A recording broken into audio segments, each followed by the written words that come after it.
श्री राधा वल्लभ श्री हरिवंश। आज हमारे श्रीमद् भागवत का 68वां पाठ है, जिसमें कि चतुर्थ स्कंद आज से प्रारंभ होगा।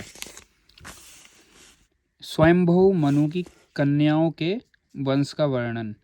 श्री मैत्रेय जी कहते हैं, विदुर जी, स्वयंभू मनु के महारानी शत्रुपा से प्रियव्रत और उत्तानपाद, इन दो पुत्रों के सिवा 3 कन्याएं भी हुई थीं। वे आकुति, देवहूति और प्रसूति नाम से विख्यात थीं। आकुति का यज्ञपि उसके भाई थे, तो भी महारानी शत्रुपा की अनुमति से उन्होंने रुचि प्रजापति के साथ पुत्री का धर्म के अनुसार विवाह किया। प्रजापति रुचि भगवान के अनन्य चिंतन के कारण ब्रह्म तेज से संपन्न थे। उन्होंने आकुति के गर्भ से एक पुरुष और स्त्री का जोड़ा उत्पन्न किया।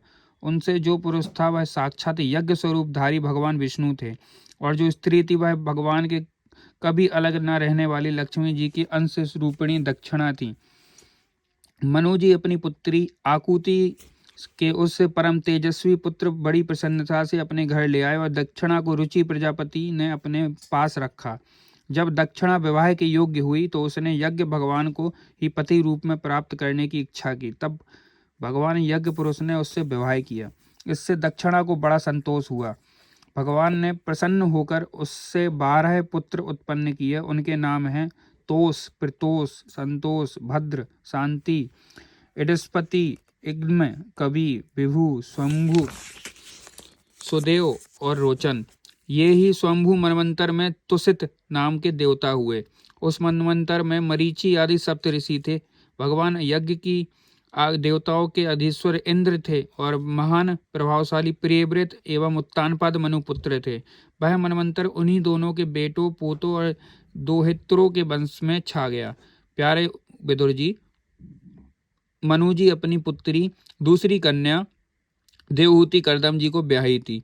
उसके संबंध से प्रायः सभी बातें तो तुम मुझसे सुन सकते हो। भगवान मनु ने अपनी तीसरी कन्या प्रसूति का विवाह ब्रह्मा जी के पुत्र दक्ष प्रजापति से किया था। उसकी विशाल वंश परंपरा तो सारी त्रिलोकी में फैली हुई है। मैं करदम जी की 9 कन्याओं का, जो 9 ब्रह्मर्षियों से ब्याही गई थीं, पहले ही वर्णन कर चुका हूँ। अब उनकी वंश परंपरा का वर्णन करता हूँ, सुनो। मरीचि ऋषि की पत्नी करदम जी की बेटी कला से कश्यप और पूर्णिमा नामक 2 पुत्र हुए, जिनके वंश से यह सारा जगत भरा हुआ है। शत्रु तापन विदुर जी, पूर्णिमा के ब्रज और विश्रग नाम के 2 पुत्र और देवकुल्या नाम की एक कन्या हुई। यही दूसरे जन्म में श्री हरि के चरणों के धोवन से देव नदी गंगा के रूप में प्रकट हुई। अत्रि की पत्नी अनसुईया से दत्तात्रेय, दुर्वासा और चंद्रमा नाम के 3 परम यशस्वी पुत्र हुए। ये क्रमशः भगवान विष्णु, शंकर और ब्रह्म के अंश से उत्पन्न हुए थे। विदुर जी कहते हैं, विदुर जी ने पूछा, गुरु जी कृपया यह बतलाइए कि जगत की उत्पत्ति, स्थिति और अंत करने वाले इन सर्वश्रेष्ठ देवों के अत्रि मुनि के यहाँ क्या करने की इच्छा के लिए अवतार लिया था। श्री मैत्रेय जी ने कहा, जब ब्रह्मा जी ने ब्रह्मज्ञानियों में श्रेष्ठ महर्षि अत्रि को सृष्टि रचना के लिए आज्ञा दी, तब वे अपनी सहधर्मिणी के सहित तप करने के लिए ऋक्ष नामक कुल पर्वत पर गए। वहां पलस और अशोक के वृक्षों का एक विशाल वन था। उसके सभी वृक्ष फूलों के गुच्छों से लदे हुए थे और उसमें सब और निर्विंध्य नदी के जल की कलकल ध्वनि गूंजती रहती थी।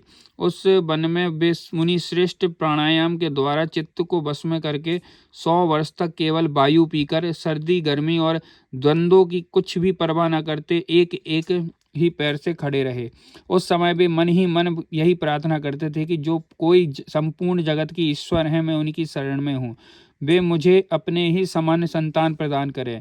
तब यह देखकर कि प्राणायाम रूपी ईंधन से प्रज्वलित हुआ अत्रि मुनि का तेज उनके मस्तक से निकलकर तीनों लोकों को तपा रहा है। ब्रह्मा, विष्णु और महादेव तीनों जगतपति अब उनके आश्रम पर आए। उस समय अप्सरा, मुनि, गंधर्व, सिद्ध, विद्याधर और नाग उनका श्रेयस गा रहे थे। उन तीनों का एक ही साथ प्रादुर्भाव होने से अत्रि मुनि का अंतःकरण प्रकाशित हो उठा। उन्होंने एक पैर से खड़े खड़े ही उन देव को देखा और फिर पृथ्वी पर दंड के समान लौटकर प्रणाम करने के अनंतर अर्घ्य पुष्पादि पूजन की सामग्री हाथ में ले उनकी पूजा की। वे तीनों अपने अपने वाहन हंस, गरुड़ और बैल पर चढ़े हुए अपने कमंडलू, चक्र, त्रिशूल आदि चिन्हों से सुशोभित थे। उनकी आंखों से कृपा की वर्षा हो रही थी और उनके मुख पर मंद हास्य की रेखा थी जिससे उनकी प्रसन्नता झलक रही थी। उनके तेज से चौंधिया कर मुनिवर ने अपनी आंखें मूंद ली। वे चित्त को उन्हीं की ओर लगा लगाकर हाथ जोड़ अति मधुर और सुंदर भावपूर्ण वचनों से लोक के में सबसे बड़े उन तीनों देवों की स्तुति करने लगे। अत्रि मुनि ने कहा, भगवान प्रत्येक कल्प के आरंभ में जगत की उत्पत्ति, स्थिति और लय के लिए जो माया के सत्वादि तीनों गुणों का विभाग करके भिन्न भिन्न शरीर धारण करते हैं, वे ब्रह्म, विष्णु और महादेव आप ही हैं। मैं आपको प्रणाम करता हूँ। कहिए, मैंने जिनको बुलाया था आप में से वे कौन महानुभाव हैं? क्योंकि मैंने तो संतान प्राप्ति की इच्छा से केवल एक सुरेश्वर भगवान का ही चिंतन किया था। फिर आप तीनों ने यहाँ पधारने की कृपा कैसे की? आप लोगों तक तो देवधारियों के मन की भी गति नहीं है, इसलिए मुझे बड़ा आश्चर्य हो रहा है कि आप लोग कृपा करके मुझे इस रहस्य को बतलाइए। श्री मैत्री जी कहते हैं, समर्थ विदुर जी, अत्रि मुनि के वचन सुनकर भी तीनों देव हंसे और उनसे सुमधुर वाणी में कहने लगे।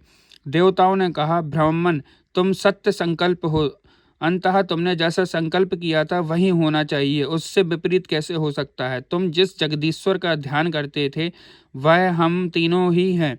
प्रिय महर्षि, तुम्हारा कल्याण हो। तुम्हारे यहाँ हमारे ही अंश स्वरूप तीन जगत विख्यात पुत्र उत्पन्न होंगे और तुम्हारे सुंदर यश का विस्तार करेंगे।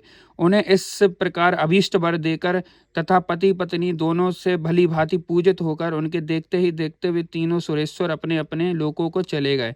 ब्रह्मा जी के अंश से चंद्रमा विष्णु और अंश से योग वेत्ता दत्तात्रेय जी और महादेव जी के अंश से दुर्वासा ऋषि अत्रि के पुत्र के रूप में प्रकट हुए। अब अंगिरा ऋषि की संतानों का वर्णन सुनो।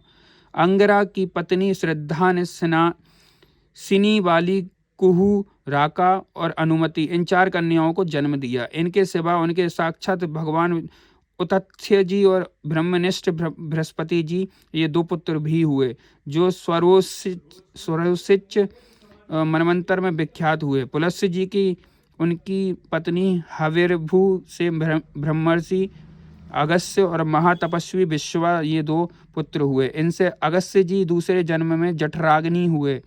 विश्वा मुनि के एड़विड़ा के गर्भ से यक्षराज कुबेर का जन्म हुआ और उनकी दूसरी पत्नी केसिनी ने रावण, कुंभकर्ण और विभीषण उत्पन्न हुए। महामते महर्षि पुलह की स्त्री परम साध्वी गति से कर्मश्रेष्ठ वरियान और साहिष्णु ये तीन पुत्र उत्पन्न हुए। इस प्रकार कृतु की पत्नी क्रिया ने ब्रह्मतेज से देदीप्यमान बालखिल्य आदि 60,000 ऋषियों को जन्म दिया। शत्रुपादन विदुर जी, वशिष्ठ जी पत्नी ऊर्जा अरुंधति से चित्रकेतु आदि 7 विशुद्ध चित्त ब्रह्मर्षियों का जन्म हुआ। उनके नाम चित्रकेतु, सुरोची, बिरजा, मित्र, उलवड़, बसु, मृगान, घुमान थे। इनके सिवा उनकी दूसरी पत्नी से शक्ति आदि और भी कई पुत्र उत्पन्न हुए। अर्थर्व मुनि की पत्नी चित्ती ने दघीची नामक एक तपोनिष्ठ पुत्र प्राप्त हुआ, जिसका दूसरा नाम अश्वासिरा भी था। अब भृगु के वंश का वर्णन सुनो। महाभाग भृगु जी ने अपनी भार्या ख्याति से घाता और विधाता नामक पुत्र और श्री नाम की एक भगवत परायणा कन्या उत्पन्न की। मेरु ऋषि ने अपनी आयति और नियति नाम की कन्याएं क्रमशः धाता और विधाता को ब्याही। उनसे उनके मृकंड और प्राण नामक पुत्र हुए। उनमें से मृकंड और मार्कंडे और प्राण के मुनिवर वेदसरा का जन्म हुआ। भृगु जी के एक कवि के नामक पुत्र भी थे। उनके भगवान उष्णा शुक्राचार्य हुए। विदुर जी, इन सब मुनीश्वरों ने संतान उत्पन्न करके सृष्टि का विस्तार किया। इस प्रकार मैंने तुम्हें यह कर्दम जी के दोहित्रों की संतान का वर्णन सुनाया। जो पुरुष इसे श्रद्धा पूर्वक सुनता है उसके पापों को यह तत्काल नष्ट कर देता है। ब्रह्मा जी के पुत्र दक्ष प्रजापति ने मनु नंदिनी प्रसूति से विवाह किया। उससे उन्होंने सुंदर नेत्रों वाले 16 कन्याएं उत्पन्न की। भगवान दक्ष ने उनमें से 13 धर्म को, एक अग्नि को, एक समस्त पितृगण और एक संसार का संहार करने वाले तथा जन्म मृत्यु से छुड़ाने वाले भगवान शंकर को दी। श्रद्धा, मैत्रीय, दया, शांति, तुष्टि, पुष्टि, क्रिया, उन्नति, बुद्धि, मेघा, तितिक्षा ही और मूर्ति ये धर्म की पत्नियां थीं। इनमें से श्रद्धा ने शुभ, मैत्री ने प्रसाद, दया ने अभय, शांति ने सुख, तुष्टि ने मोद और पुष्टि ने अहंकार को जन्म दिया। क्रिया ने योग उन्नति से दर्प, बुद्धि ने अर्थ, मेघा ने स्मृति, तितिक्षा ने क्षेम और ही लज्जा ने प्रसय विनय नामक पुत्र उत्पन्न किया। समस्त गुणों की खान मूर्ति देवी ने नर नारायण ऋषि को जन्म दिया। इसका जन्म होने पर इस संपूर्ण विश्व ने आनंदित होकर प्रसन्नता प्रकट की। उस समय लोगों के मन, दिशाएं, वायु, नदी और पर्वत सभी ने प्रसन्नता छा गई। आकाश में मांगलिक बाजे बजने लगे। देवता लोग फूलों की वर्षा करने लगे। मुनि प्रसन्न होकर स्तुति करने लगे। गंधर्व और किन्नर गाने लगे। अप्सराएं नाचने लगी। इस प्रकार उस समय बड़ा ही आनंद मंगल हुआ और ब्रह्मादि समस्त देवता स्तोत्र गढ़ी भगवान की स्तुति करने लगे। देवताओं ने कहा, जिस प्रकार आकाश में तरह तरह के रूपों की कल्पना कर ली जाती है, उसी प्रकार जिन्होंने अपनी माया के द्वारा अपने ही सतरूप के अंदर इस संसार की रचना की है, अपने उस स्वरूप को प्रकाशित करने के लिए ही इस समय इस ऋषि विग्रह के साथ धर्म के घर में अपने आप को प्रकट किया है। उन परम पुरुष को हमारा नमस्कार है, जिनके तत्व का शास्त्र के आधार पर हम लोग केवल अनुमान ही करते हैं, प्रत्यक्ष नहीं कर पाते। उन्हीं भगवान के देवताओं को संसार की मर्यादा में किसी प्रकार गड़बड़ी ना हो, इसलिए सत्व गुण से उत्पन्न किया है। अब वे अपने करुणामय नेत्रों से जो समस्त शोभा और सौंदर्य के निवास स्थान निर्मल दिव्य कमल को भी नीचा दिखाने वाले हैं, हमारी ओर निहारें। प्यारे विदुर जी, प्रभु का साक्षात दर्शन पाकर देवताओं ने उनकी इस प्रकार स्तुति की और पूजा की। तदंतर भगवान नर नारायण दोनों गंधमादन पर्वत पर चले गए। भगवान श्री हरि के अंश भूत वे नर नारायण ही इस समय पृथ्वी का भार उतारने के लिए यदुकुल भूषण श्री कृष्ण और उन्हीं के सरीखे श्यामवर्ण कुरुकुल तिलक अर्जुन के रूप में अवतीर्ण हुए हैं। अग्निदेव की पत्नी स्वाहा ने अग्नि को ही अभिमानी, पावक, पवमान और शुचि ये तीन उत्पन्न किए पुत्र।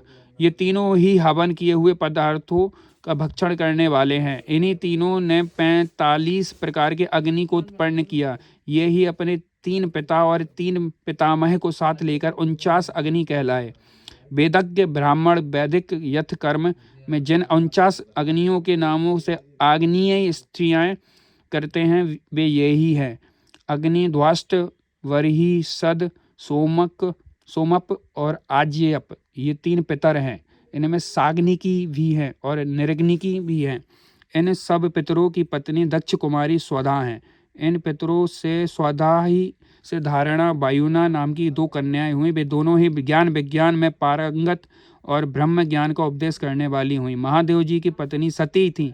वे सब प्रकार से अपनी पतिदेव की सेवा में संलग्न रहने थी, किंतु उनसे अपने गुण और शील के अनुरूप कोई पुत्र नहीं हुआ, क्योंकि सती के पति दक्ष ने बिना ही किसी अपराध के भगवान शिव जी के प्रतिकूल आचरण किया था। इसलिए सती ने युवावस्था में ही क्रोधवश योग के द्वारा स्वयं ही अपने शरीर का त्याग कर दिया। श्री कृष्णाम चरण अस्तु।